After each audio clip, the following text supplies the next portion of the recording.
অপূর্ব দত্তের কবিতা বাঘুর বুদ্ধি। বাঘুর বয়স মাত্র 2 মাস, পড়তে যাবে বার্নিলে। মা বলল, সঙ্গে কিছু গুঁড়ো দুধ আর বার্লি নে। বিদেশ ভিবই রাস্তাঘাটে কে আর দেবে খাবার? শেষকালে কি খালি পেটে রোগ বাঁধাবে আবার?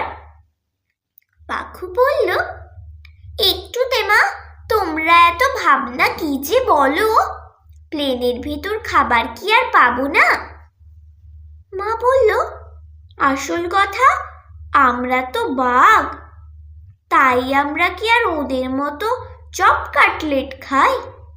হাসতে হাসতে বলল বাঘু, আমি কি আর পাগল, খোঁজ নিয়েছি একই প্লেনে যাচ্ছে 200 ছাগল।